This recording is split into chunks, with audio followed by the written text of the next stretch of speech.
All right, everyone. Hello, welcome back to the channel. And as you can see, we've got a new piece of equipment on the bench today. This is an HP 428B. It's a DC clip-on ammeter.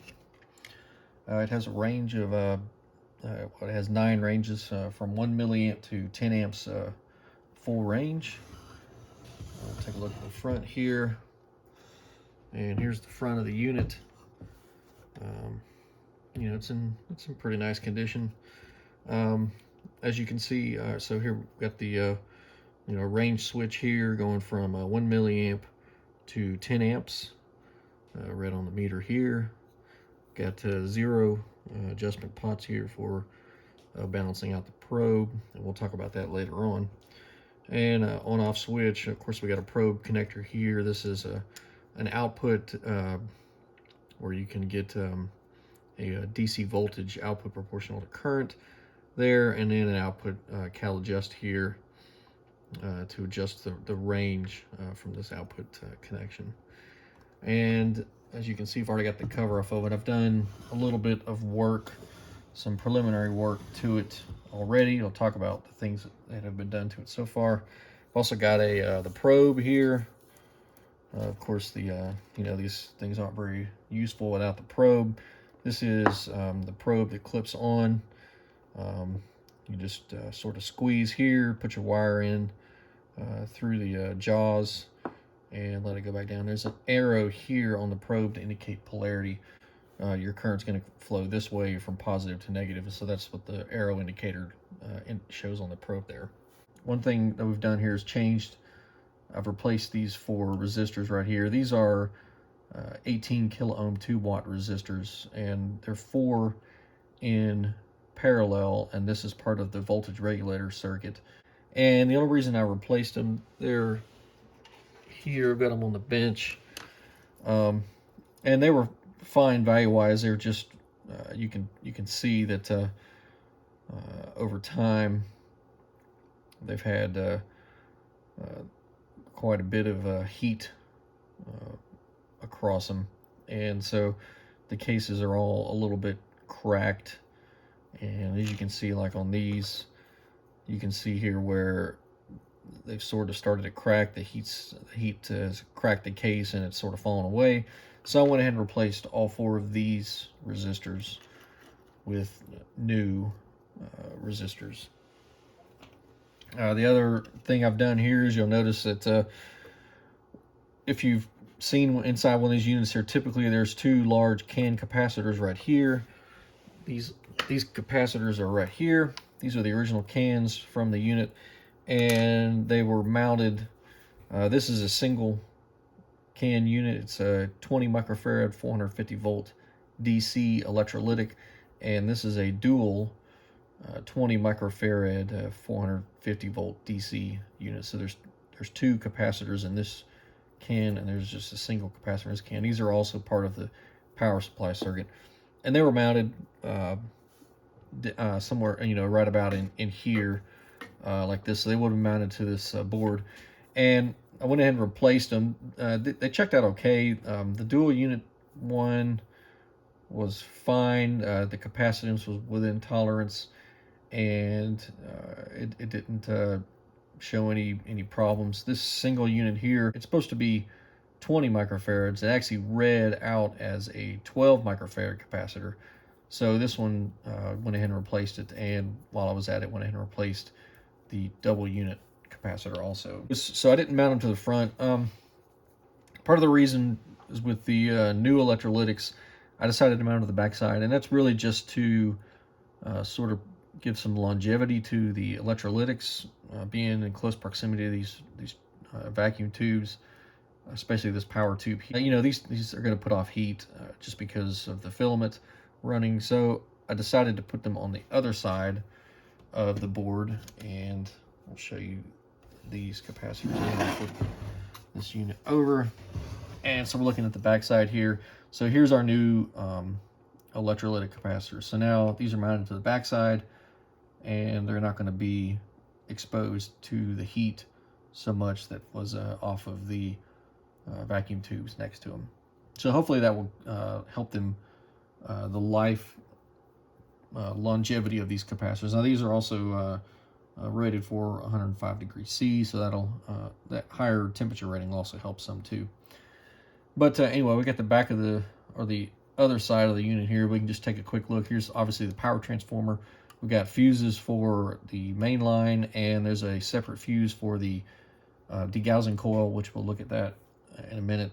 And then we've got a voltage line switch, a 115 230 volt line switch, and just some of the front panel controls, power switch, power on indicating light, and this is the 4-prong connector for the current probe. Here's the degaussing coil.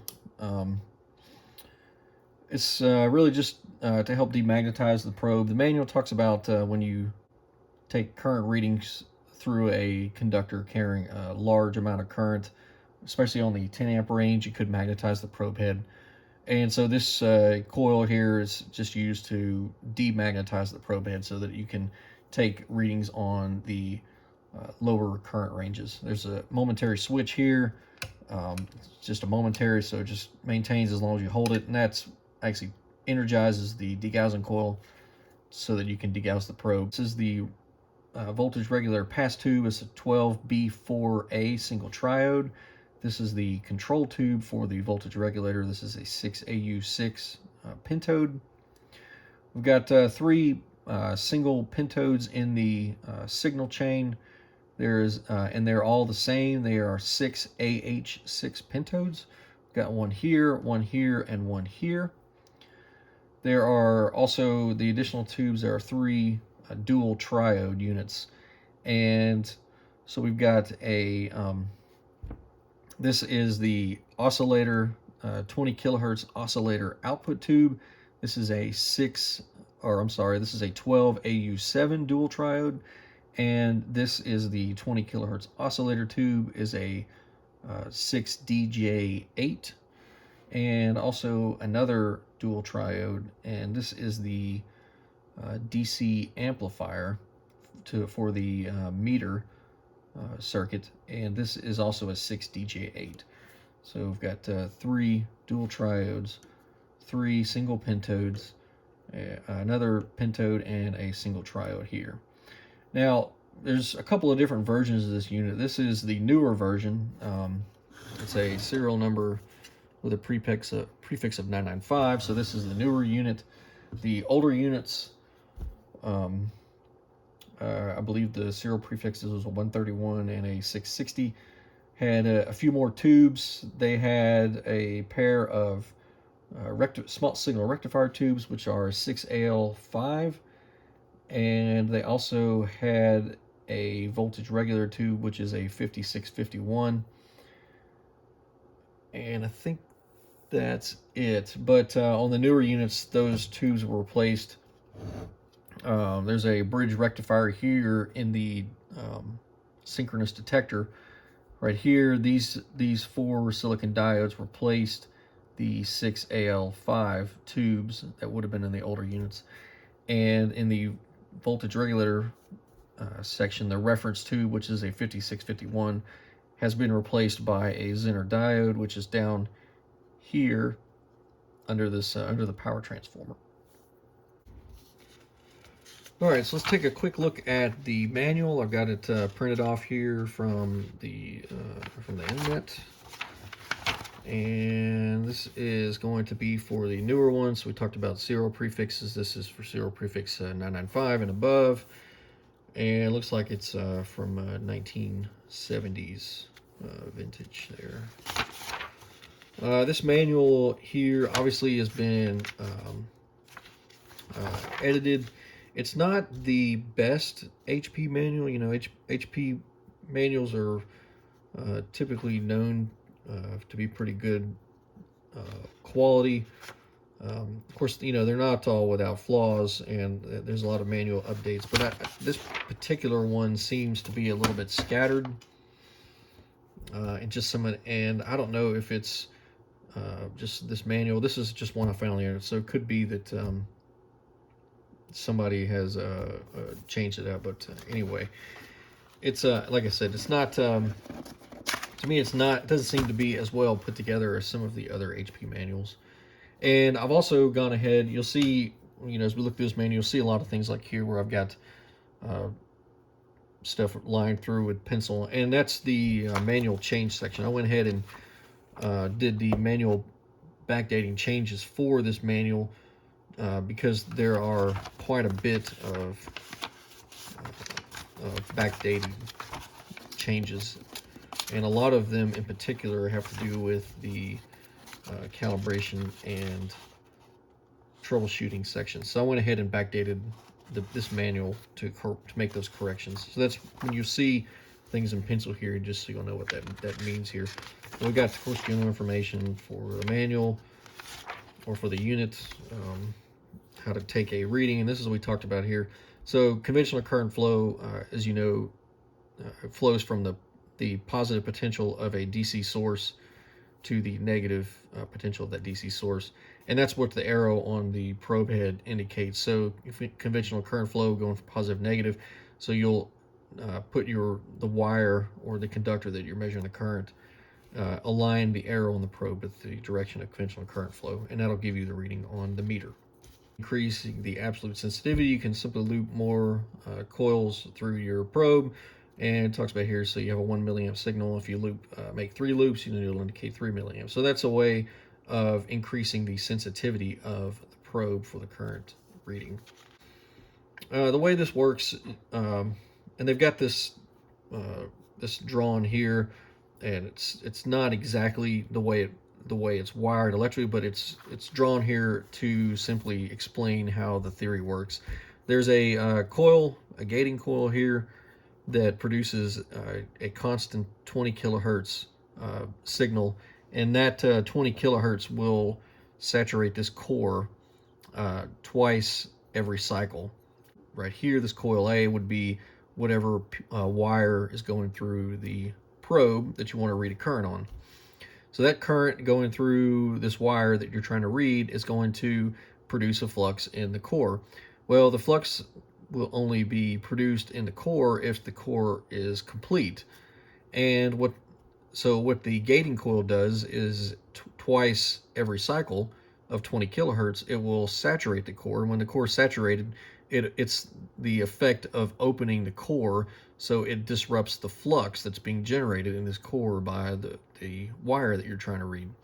And that's what the 20 kilohertz signal is. It's a gating signal to saturate the core twice per cycle. And because it's saturating it twice per cycle, here we can see here that the 20 kilohertz saturates it twice per cycle. It's going to allow an output to be produced at 40 kilohertz, which is twice the 20 kilohertz gating signal. And that's what we get. So we have a conductor that's producing a flux in the core, and that flux is being disrupted twice of the cycle of the gating signal. So if the gating signal is 20 kilohertz and the flux is being disrupted twice, the output, which is this coil here, will be an output signal of 40 kilohertz. And the magnitude of that 40 kilohertz signal is proportional to the current being produced by the wire that you want to read the current through.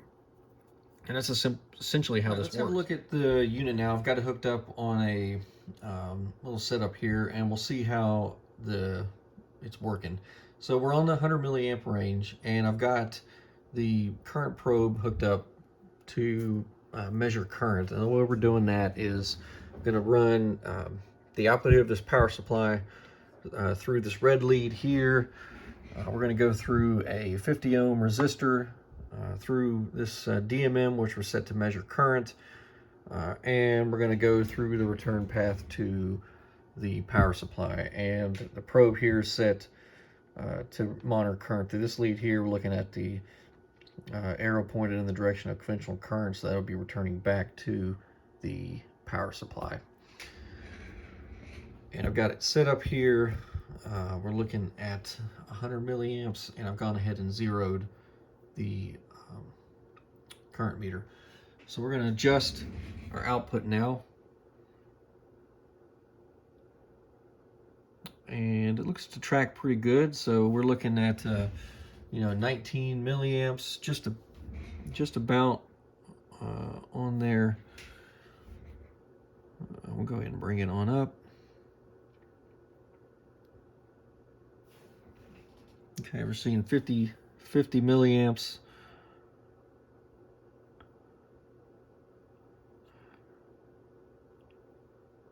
And bring it. So, all right, it's right there at 100 milliamps. And see, that's a good reading on the meter. We'll check the other ranges. So we'll go to the 300 milliamp range. And again, on the 1, go to the 1 amp range. Again there. And on the 3 amp range. So that's about, so that's 100 milliamps. And then on the 10 amp range, we'd expect to see right there. So that appears to be very well in order. And this unit seems to work very, very good on these upper ranges. And down here in these lower ranges, this 1 milliamp range is where we really start to see that we're having problems, or what I think is we're having problems. So that's pretty close to 1 milliamp. All right, so we'll go down here. All right, so now we're nowhere near top scale here. It's really far off, and we'll zero the probe. Of course, when you get down here to these real low ranges, it really, the zero really starts to have more of an effect. So even when we zero the probe, we brought it up a little bit, but still, nowhere near where we should be on our indication. We're showing 985 microamps. Should expect to see the indicator somewhere up over here in this range here. So we're really far off of where we would expect to see our indication. We bring it up to 3. It's a little bit closer, but that again is probably due to the zero. Yep. So our zero is off here.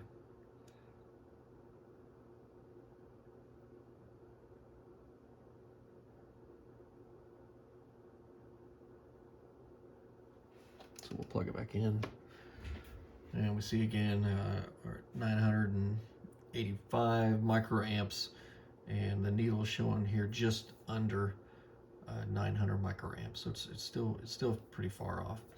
So this is now the problem that we're looking at. So the unit works fine, and I've already tested it up to the full 10 amp range, and it works really good on the higher ranges. Once we start getting down into these lower ranges, is 30, 10, and especially on the 10, 3 and the 1 milliamp ranges, where we start to see problems with the indication not going to full scale.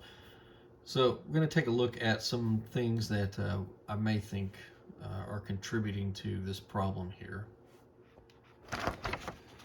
All right, so let's take a look at this schematic here. I've set the unit off to the side here so we can sort of see what's going on. So, you do any kind of troubleshooting, you check all the basics.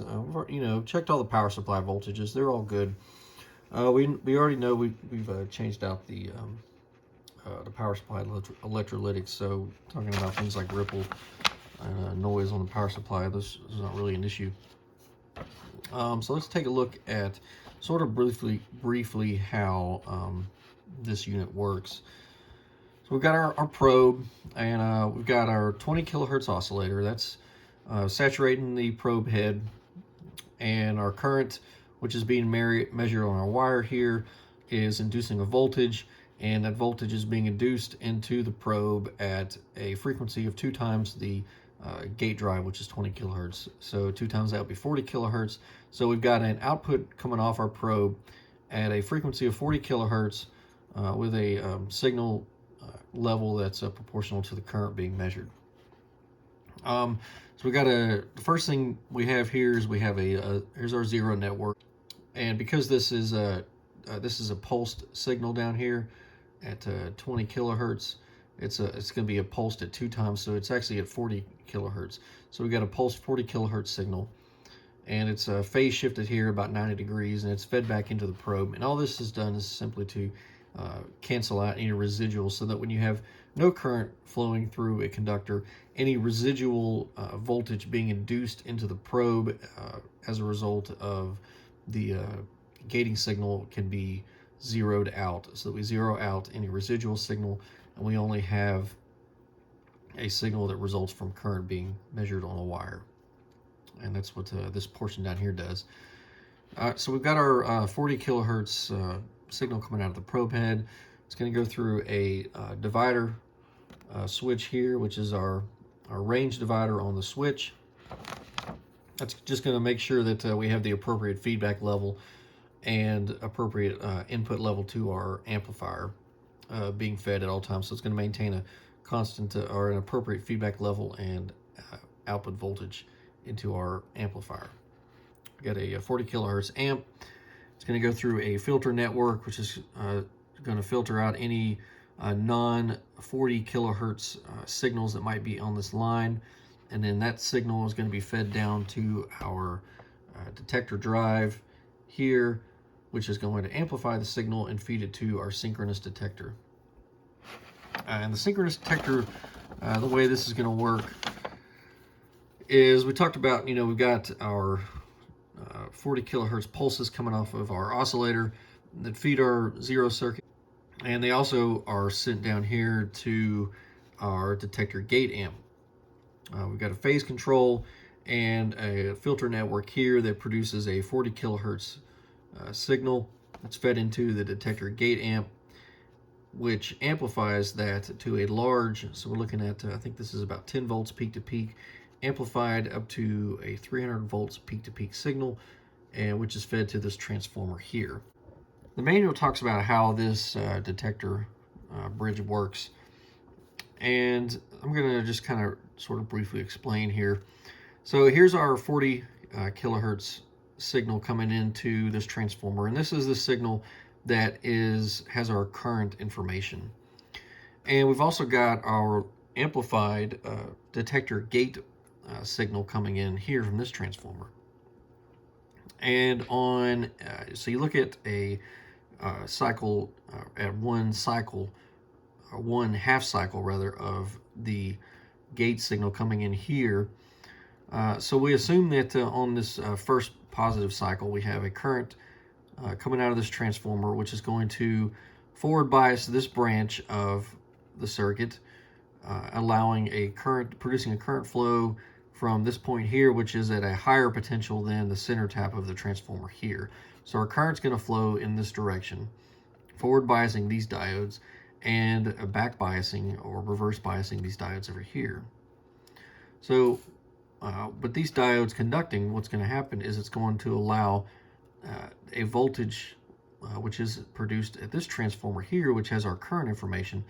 It's going to allow current to flow in one direction on the secondary of this transformer from this potential here through these forward bias diodes to this low potential here. So that's going to create a directional current flow on the secondary of this transformer. Now, if we look at the second half cycle, the process is essentially reversed. So on the second half cycle of this wave, we're going to have a current flow in this direction through the transformer to the secondary here at the low potential. Now, when we have these diodes forward biased and these diodes are reverse biased, now we're going to have a current flow from this potential here through this lead down to this direction to the center tap here. So again, we're having directional current flow on the secondary of this transformer. So we've got alternating current flow coming in here, and we've directed the current flow on the secondary transformer. So we've effectively rectified the voltage at the center tap of this transformer here. And this rectified voltage will charge this capacitor C24. So this is our capacitor that's maintaining this DC at a this current at a given potential. And then this is the DC current that's fed to our DC amplifier. All right, so here's our synchronous detector. We just talked about how this works. Here's this capacitor C24, and this DC is then fed to our differential amplifier here, which is then used to drive our meter circuit to display our current indication. All right, so what this does is this is going to maintain the system in a balance. So when we have no current flow here, we have this meter being, this feedback being maintaining this circuit so that no current is produced through the meter, so the meter is going to rest at 0. However, when we have a current being measured on the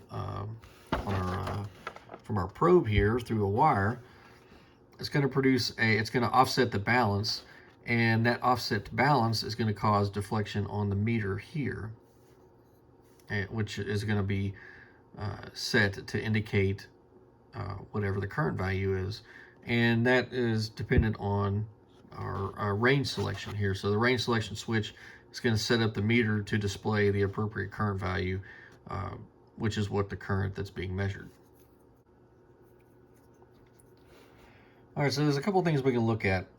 Check the oscillator frequency, and I've done that already. And the oscillator is pretty much dead on 40 kilohertz.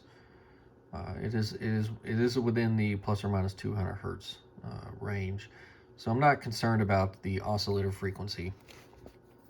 I've checked the oscillator level using an AC voltmeter, and the oscillator level is set to it's pretty much right at 8 volts. So we've got a good oscillator level. What I do want to do is I want to check the detector gate circuit.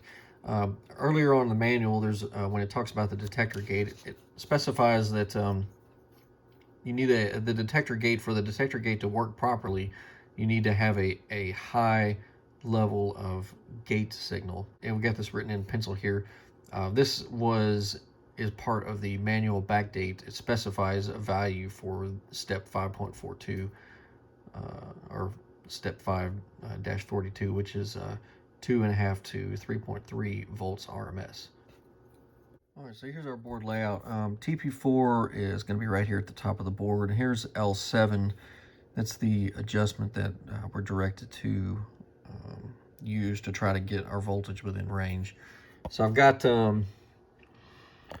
our test lead hooked up here. We're on TP4, and I've got the our voltmeter set up here. We're reading maybe about 1.35 volts RMS. So that is not at all near, the bottom of the acceptable range would have been 2.5 volts, which would be over here, with the full allowable range being up to 3.3 volts. So that would actually be off scale here. So we would actually need to be up on the 0 to 10 volt range to get to the 3.3 volts. But we see that we're pretty low right now at 3.35 volts. So that's I think that might be something to look into. So what we're going to do is we're going to adjust what the manual has us do. It has us adjust L7, which is here, and we're trying to peak that reading.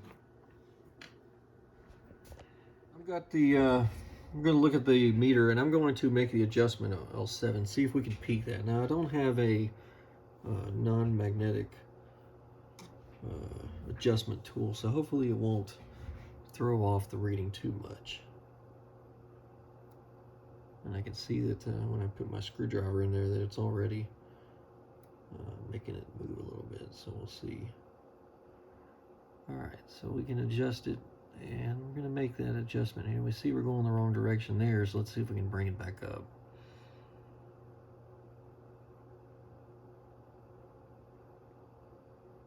All right, so now we got a little bit improved, so about 1.4 volts, and now it's coming back down. So if we bring it up, that looks like, yeah, that's going to be about the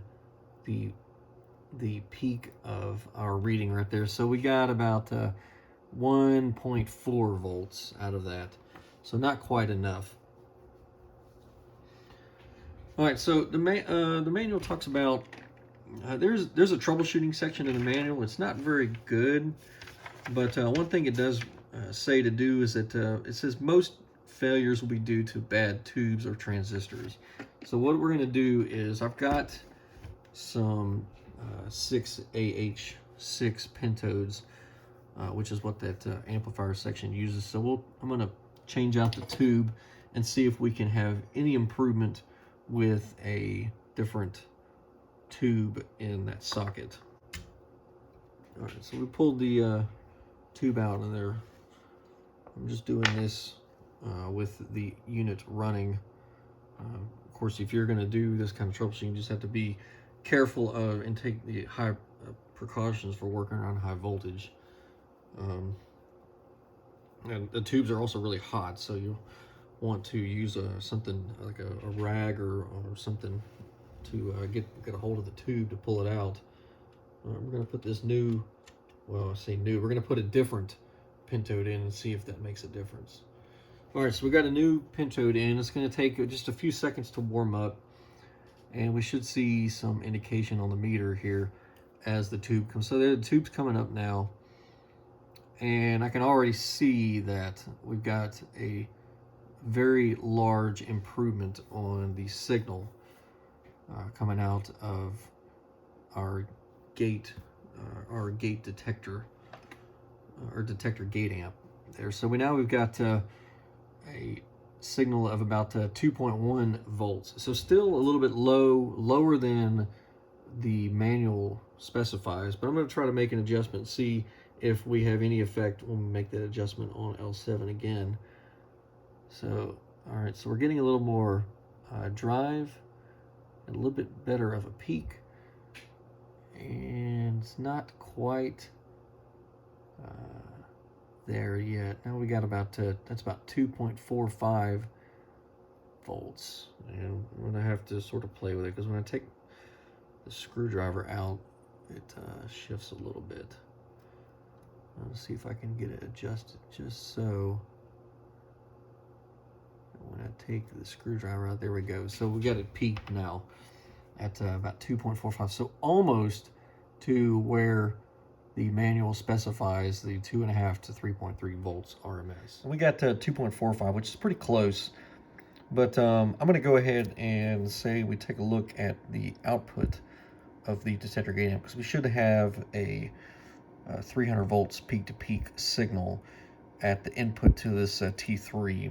And we're going to check that on pin 5 of the vacuum tube there, the V5. That's the 6AH6 vacuum tube. And something to keep in mind if you're going to do this kind of work with your oscilloscope. So the input here has less than 400 volts peak. Now the thing to remember here is we're not going to take a don't do a DC coupler reading for this. This is going to be a high voltage reading. Expect to see 300 volts. So we'll keep it on AC, and we're going to keep the probe on the 10x scale. So that's going to attenuate the input there, so that we don't, you know, if you have your take a reading of this and you're coupled to DC, then there's a good chance it will damage the input there. So I'm going to hook up the scope here. So we're going to start here and go 1, 2, 3, 4, 5. So it's this trace right here, and so we're going to clip onto that.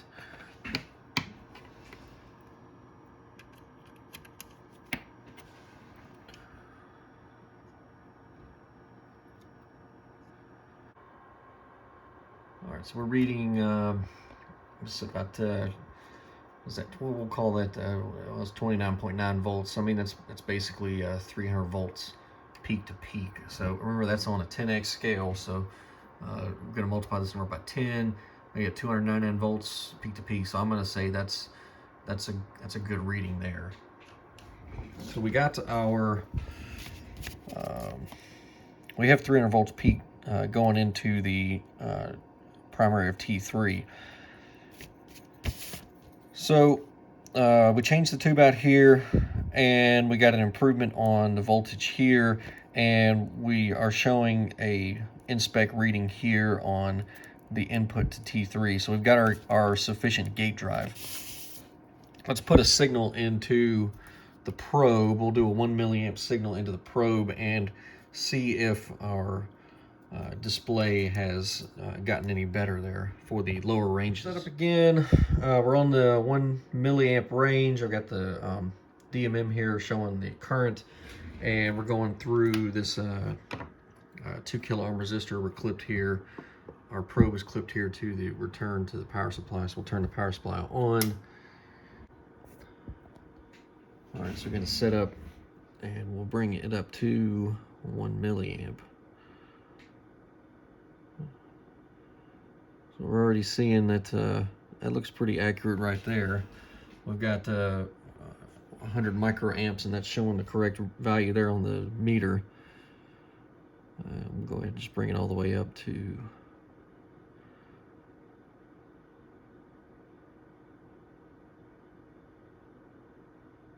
all right, so we've got it right at just right at 1 milliamp.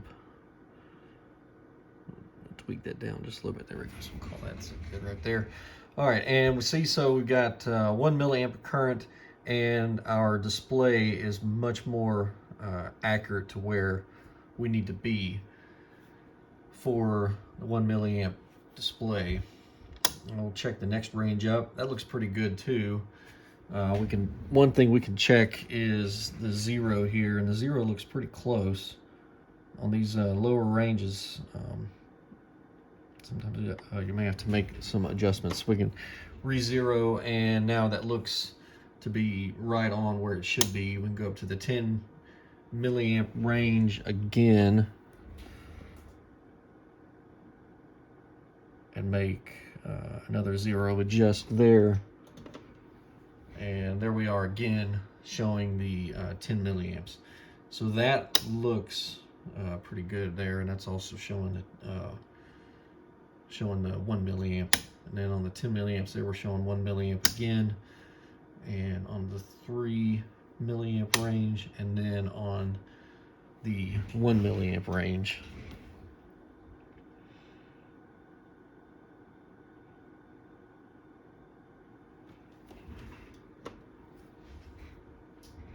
All right, so that looks pretty good. So that looks like, even though we weren't able to get the 2.5 to 3.3 volts RMS, it looks like our that replacement tube has made this indication a lot better. So I've been letting the current meter sit here for a little while, just sitting here with the 1 milliamp of current going through this. My DMM's gone to sleep there. And it's still doing pretty good, still tracking on right about where we left it. And I gotta be honest, this is the first time I've done any work on tube equipment where I've actually had problems with a tube. Most of the time it's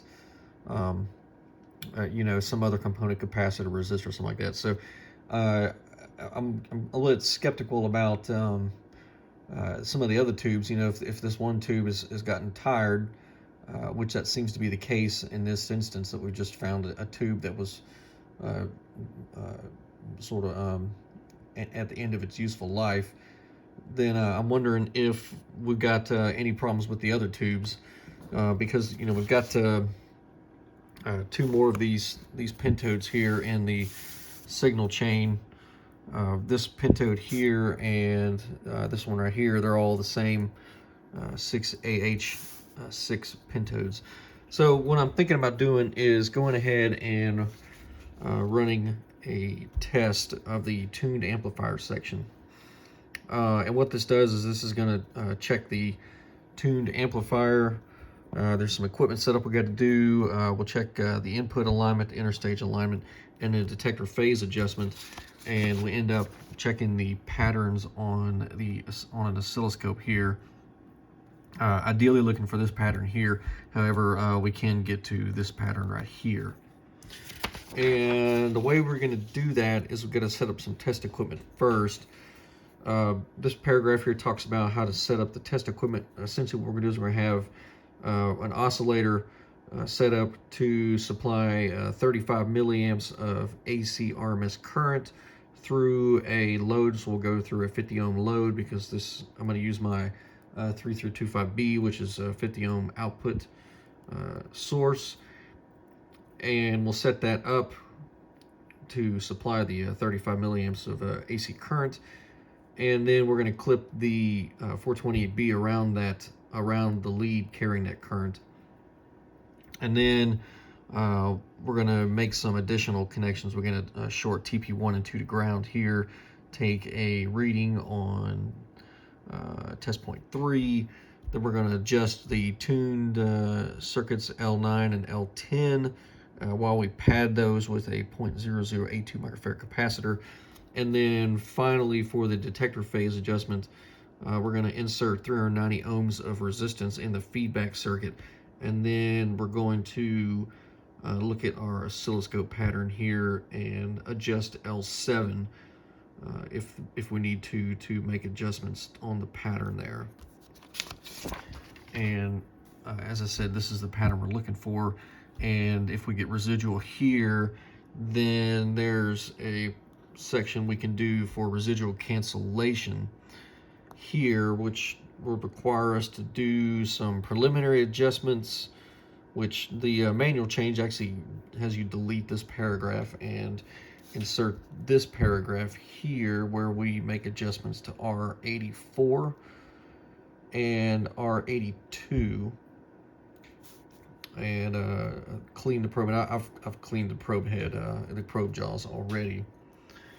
And then adjust the drive balance if we need to, and then make the adjustments here where we essentially go through and we'll degauss 0, adjust R84, and then we'll continue to 0 and adjust R84. And R84 is our trimmer in the 0 circuit. So what this does is, we've sort of talked about that already, but this is the 0 where we take the 40 kilohertz here and we'd feed back a portion of that 40 kilohertz back into the probe at a phase shifted 90-degree phase shifted value, and this is to cancel out residual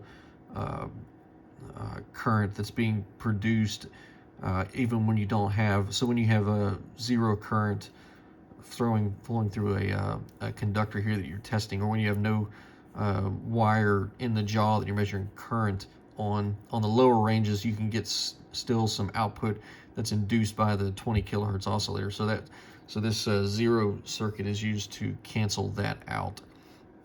And making these adjustments here will make sure this is set properly to give us the right cancellation value for that residual. All right, we've got the equipment set up here. I've got jumpers put in, so we're going to pad the test points here for L10, and then adjust L9, and then we'll move the test leads over to these pins over here when we adjust L10. I've got this is test points 1 and 2. We're going to ground those out, and those are those leads there. And I've got the oscilloscope hooked up. It's not hooked up to test point number 3. We're actually hooked up to pin 7, and that's referenced here in the manual here at test point 3, which is pin 7 of V2, and that's where we're hooked up. And I just did that because test point 3 is right in there, so just for congestion's sake, I went ahead and clipped it to pin 7 of the V2 there, which that'll be fine. I've got the signal generator set up. We're looking at 400 hertz and an amplitude of 1.76 volts RMS. That's going to give us our 35 milliamps of AC current going through our load. We got a 50 amp load here, and our probe is clipped around the lead. We're set to 100 milliamps on the range switch, and we're looking at the waveform here. So this is the waveform at pin 7 of V2, and of course again we're on a 10 amp or a 10x scale, so we're looking at 328 millivolts peak to peak there. All right, so that's the setup And here's just a little drawing here of how I've got the equipment set up. We're putting in 400 hertz. This is a manual change. It specifies a frequency of less than or equal to 400 hertz.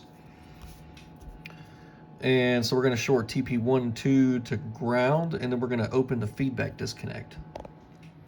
All right, so the feedback disconnect is this red lead right here, and it's just there's a pin connector down there, and it connects to the circuit board. So I'm just going to grab it with these needle nose here and just pull it out like that, so that it's disconnected, and we'll make sure that it's not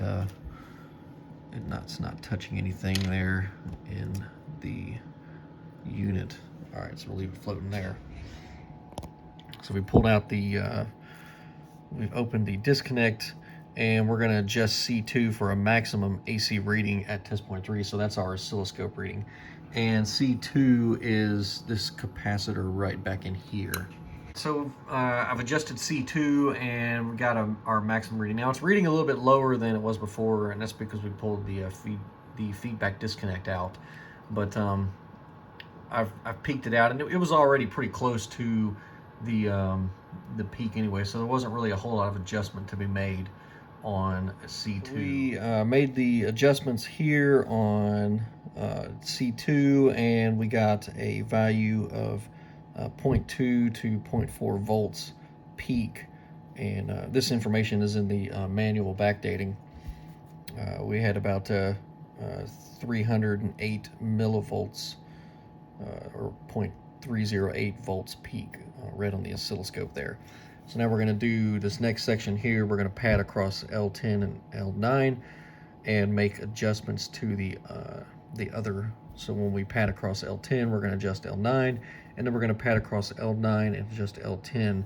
And one thing to note too, on the manual backdating, they added a step here to replace the feedback disconnect before proceeding to paragraph 5-48. So we're going to reconnect the feedback disconnect and then make these adjustments. So I'm going to set the camera up here on the RMS voltmeter, and we'll make the adjustments there, because when we pad across these inductors here, it's going to drop the signal out quite a bit. It drops it down to a very low value, so we'll need to use the RMS voltmeter there to really get a good reading. All right, I've got the padder capacitor in, and it's padded across L10. We're going to adjust L9 for a peak reading on the voltmeter.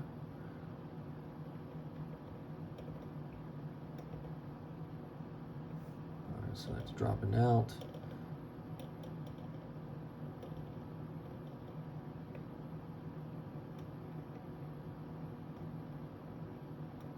Okay, so that looks like it's pretty well peaked out.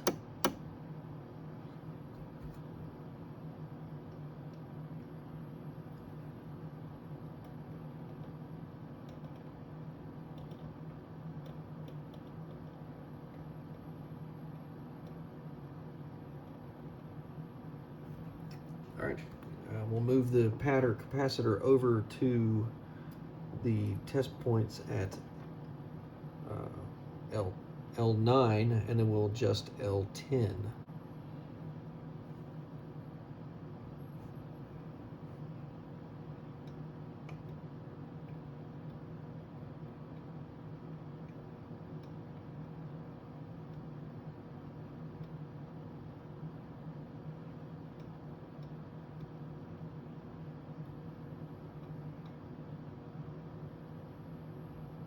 All right. So again, not much adjustment required. It looks like it was pretty much already set at an optimal value. For this next section, we've still got the bases of Q1 and Q2 grounded, and we're going to install a 390 ohm resistor in the feedback circuit. And the way you do that is we just simply have the feedback disconnect. We're running through a 390 ohm resistor, and we're connected back to the pin on the circuit board down there, and that's the pin that the feedback normally connects to. We've got our oscilloscope. We're going to be in XY mode, and it tells us here how to hook up the oscilloscope. We're going to connect the horizontal input to TP4, and we're going to connect the vertical input to TP3. And so I've got the way that I've got this horizontal actually hooked to TP4, which is right in there. And then for TP3, because it's back in there, hard to get to, I've just hooked it to the pin 7 back there on V2, and that's where it says to hook it to. That's an alternative connection to TP3's pin 7 V2. And we got the oscilloscope in XY mode, and here is our pattern that we are generating. And I'm going to try to see if I can get a little bit. I'll turn this lamp off here and see if I can get that a little bit better.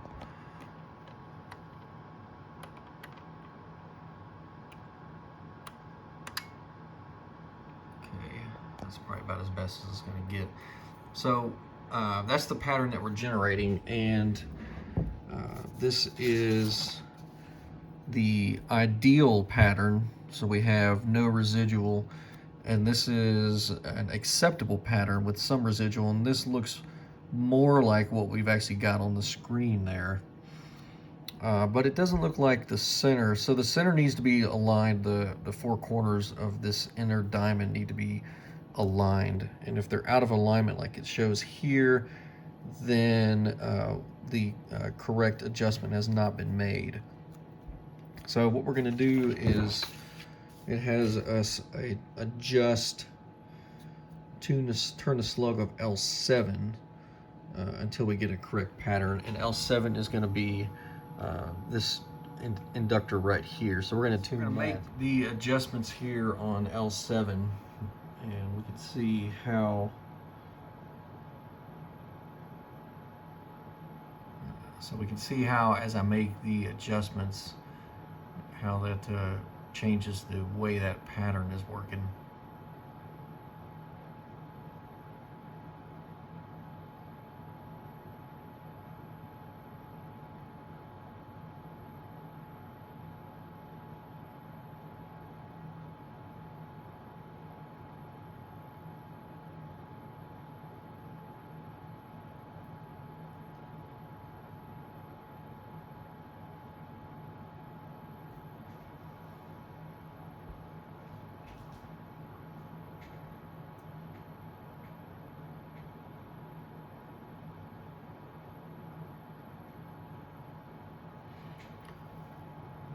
Turn on a bandwidth filter. That'll make it a little bit cleaner there.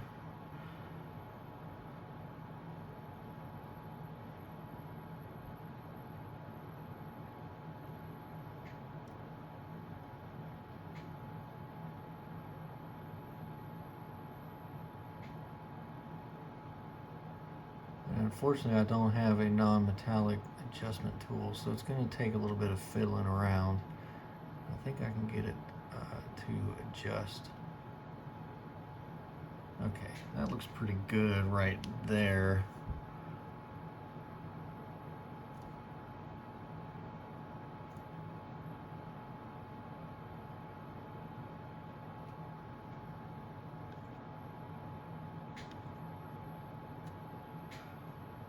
All right, so it looks like we're aligned this way, and I don't see any non-alignment from this direction here.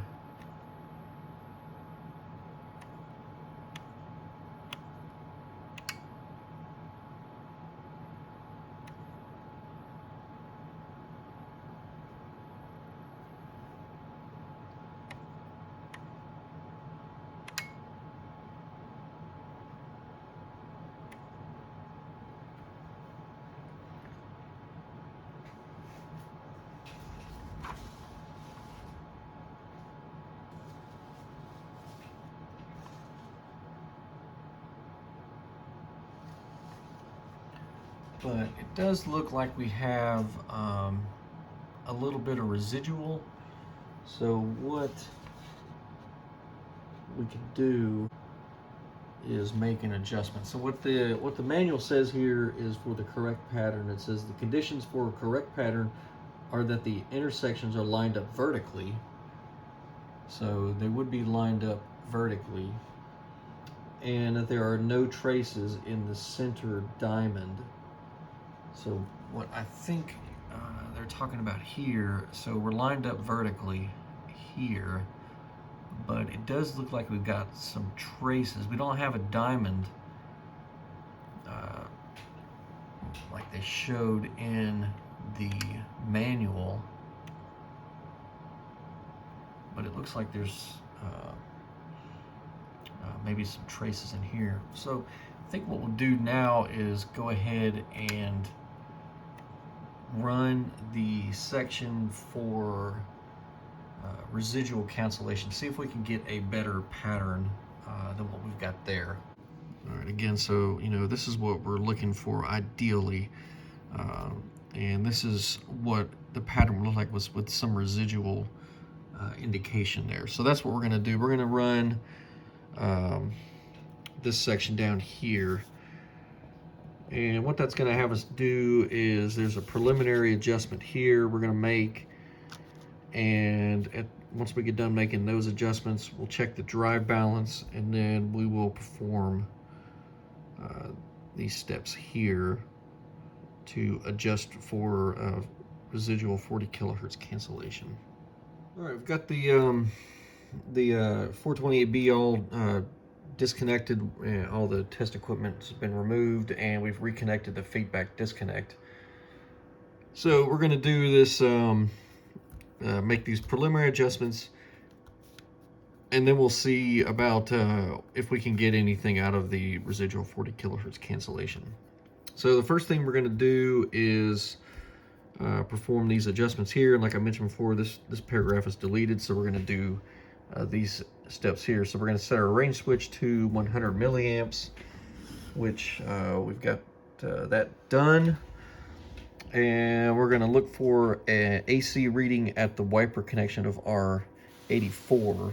And R84 is the 0 degree or the 90 degree zero adjust pot, which is this potentiometer right here. So we're going to make that adjustment, and we're looking for a reading of less than 100 millivolts or less than 0.1 volt. And then we're going to adjust R82 for minimum AC out at the wiper of R82A, which R82A is part of the zero control on the front panel. So the wiper here, which is the red lead going to the zero. So this is our zero control here, and it's going to be on that red lead right there. Once we do that, and we'll look for a reading should be at 20 millivolts, and then we'll, I've already cleaned the probe head, so I'm not going to do that again, but then we'll degauss the probe head. So got the RMS voltmeter hooked up. Now I'm going to adjust this R84, and we're sitting on the 30 volt scale. So we're already below our 100 millivolts like it says. We'll see if we get any more movement out of it. Okay, that's the wrong direction.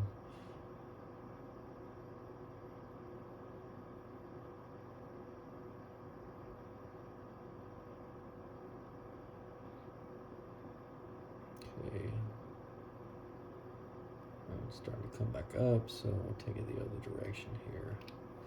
That might be about the lowest we can get it.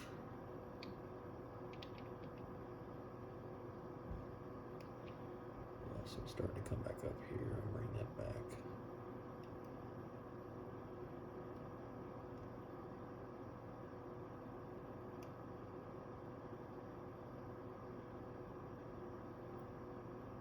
All right.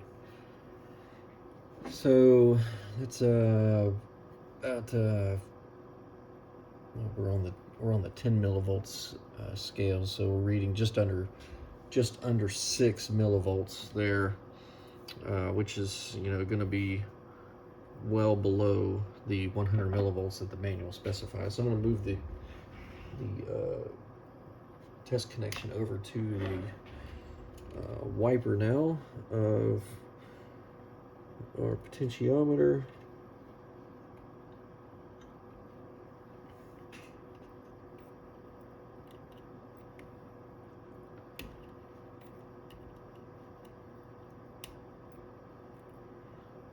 All right, so we're looking at the wiper now of R82A, and we are looking for a reading of less than 20 millivolts.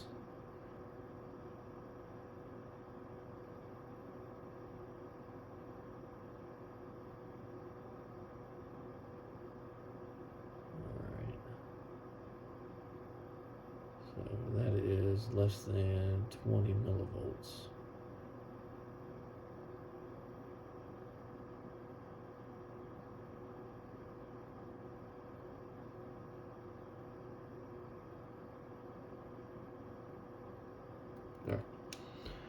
Okay, we'll degauss the probe and then we'll proceed to the next section. The next section here is the drive amp balance. We're going to put the 428B on the 1 milliamp range, and again with no input current to the probe. So we'll set it to, we're on the 1 milliamp range, and we're going to adjust R98 for a minimum AC reading at test point 3. So we're going to stay, we're going to move back to test point 3, and we're looking for a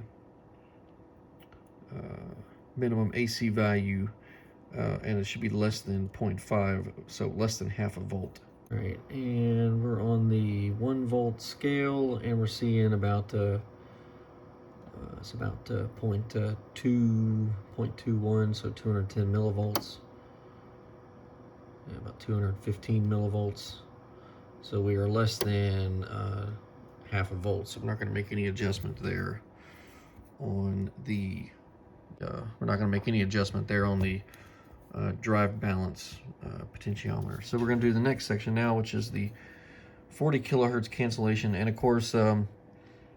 You know, the reason why we had to do all this stuff ahead of time is because this step here says this procedure assumes that the preliminary adjustments listed in paragraph 554 have been completed. So we've done those adjustments there. All right, we're going to degauss the probe, and we'll zero the meter with the front panel controls. So I'm going to do that now.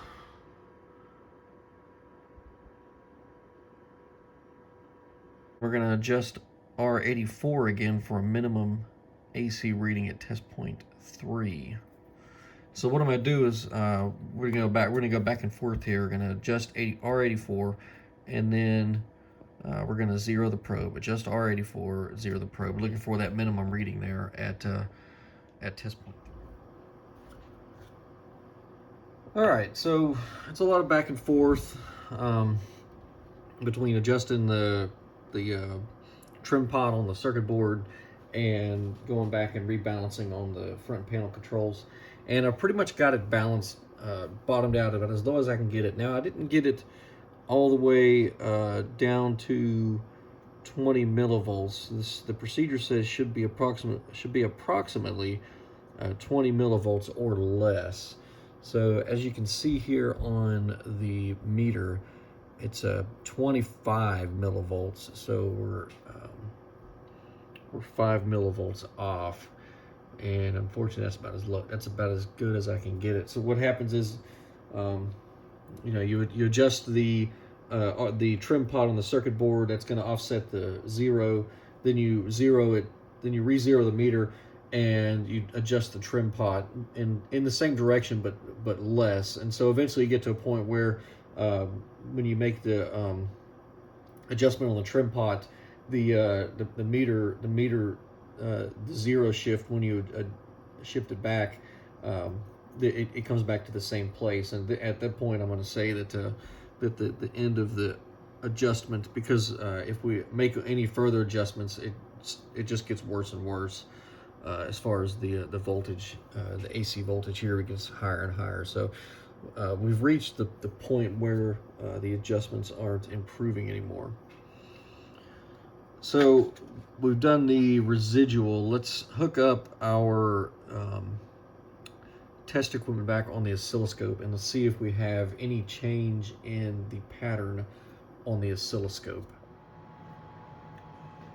So we got everything hooked back up to just the way we had it set up before, and here is our pattern. And honestly, I really can't tell if there's a whole lot of difference here.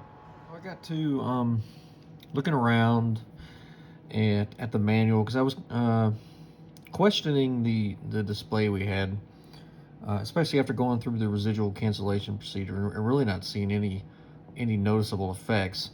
And I was looking at these patterns and noticing that this pattern and this pattern here both looked a little bit different than the display we were actually getting. And I think I figured out the reason why. The equipment setup has set up here. It tells you to generate the AC current from a filament transformer. Now that will be at a frequency of 60 hertz. And although the manual backdate specifies a frequency of less than or equal to 400 hertz, and that's what we were originally using in the test, was 400 hertz. Well, if you look at the instrument specifications, the frequency range here is DC to 400 hertz. So that's at the 3 dB point. So if we use 400 hertz for testing that section, then they're really at the limit of the instrument. And I wasn't considering that when I set up my test. So the setup is still the same. The only thing that we've changed now is we're using 60 hertz instead of 400 hertz that we originally used, and made a slight adjustment to the signal level just to get we're still getting the 35 milliamps AC RMS current. Just a slight change. I think it's a 1.77 volts RMS now to get that current. But here's the display that we're getting now. So this is the display that we're getting, and it looks much more like this pattern right here. And what I can do here is, so I'm going to show you what happens when we change the frequency. So I'm going to put it to 400 hertz. And we notice that now it spreads, this midsection here spreads out a little bit. And I think that's due to the frequency response of the current meter. This is more responsive there at the lower frequencies. Okay, so we've got the ammeter, the current meter set up again. We're using the same setup as before. We're going to look at current on the 1 milliamp range because that's where we were having the problem, and then we will range it up to the 3 and the 10 milliamp ranges. So, and we've got the DMM here showing down in the bottom corner. So we got turn the power supply on, and we are showing 1 milliamp, and we're showing just over 1 milliamp there on the display. We'll up range. Now we're on the 3 milliamp range. We're seeing the same position there, so that's fine. And I'm going to up range to the 10 milliamp range now, and we're seeing that it's just very slightly over 1 milliamp, which is to be expected because of where we see that we're slightly upranged. So this isn't a problem. There's a alignment step in the calibration procedure where we actually set the meter range, and that's done on the 100 milliamp range. So this looks promising. We'll adjust it down and see if we get accurate points along the bottom as we downscale here. So we're still on the 1 milliamp range, and I'm going to downscale to 500 microamps thereabouts. Looks like we're right on 500 microamps. We'll up to the 3 milliamp range now.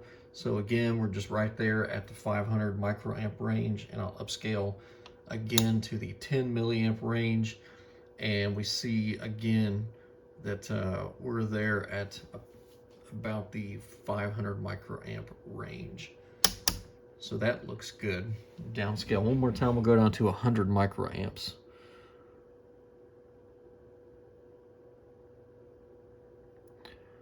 right, so there we're now just right at. All right, so we're right at 100 microamps. Again, just a little bit, and I'm on the 1 milliamp range, and just slightly high there, but that's okay. We'll up range to the 3 milliamp range, and there we are showing at 100 microamps, and up ranging into the 10 milliamp range, and again showing at the 100 microamps. So this looks very promising. So the next thing I'm going to do is going to complete the calibration alignment, and I will show you the results. I'm not going to go through on camera the calibration because it's very tedious and it's essentially just repeating steps over and over again. But I will fill out the calibration card and we'll see how the meter does after it goes through the full calibration. And the calibration is complete. As we can see here, the results for the different current ranges were all within spec. Our meter tracking was good. I had some slight difference here on some of the mid ranges. Started out pretty good, then we got a little bit of drift there to about 1 milliamp off in these mid ranges, and it came back down to back closer to on scale there as we get towards the bottom. Our output calibration was good. We're in 0.733, so that's within the 10 millivolts limit. Our frequency response actually had a little bit better than the quoted spec there. Had a minus 1.9 dB reduction at 400 hertz, and to get the 3 dB down point actually took all the way to 507 hertz. For the frequency response, section 519, where you run a you basically use the signal generator through a 50 ohm load and set it up, and then take a reading off of the output jack on the front of the unit. And I started doing it with the oscilloscope, and it's kind of a little bit didn't work exactly. So my oscilloscope doesn't have a 10 centimeter. It only goes to 8. There's only 8 divisions, not 10 divisions. So I couldn't do the exact the way that this setup here, where it looks for a 10 centimeter peak to peak signal. So what I am doing is just hooking up the HP 3585B spectrum analyzer, and just looking at the output spectrum on the spectrum analyzer and looking for a 3 dB reduction in response. So it seems to be give us the same result in the end. So anyway, that's what I went with. Not so much concerned with that. This I plan to mostly be using this with DC, so don't. But anyway, it was within the it responded up to 400 hertz, which is the specification there. So we'll say that that was good. The AC overload, it's basically had no change. You have a momentary little blip on the meter when you apply the AC signal, but it's returned to the original 10 milliamp indication per the test. So good response there. And our noise check, again, well within the response for the 1, 3, and 10 milliamps to 10 amps. As we can see here, the maximum change was 5.9 millivolts, 1.9 millivolts, and then 660 microvolts. And that was on the 10 milliamp range, and the response got less and less as we went higher into the current ranges. So I'm going to say this video is complete. I'll be putting the meter back together, and maybe we'll see this unit get used in some future videos. I hope everyone enjoyed the video, and if you like the videos, then stick around, and there'll be more to come. Thanks for watching.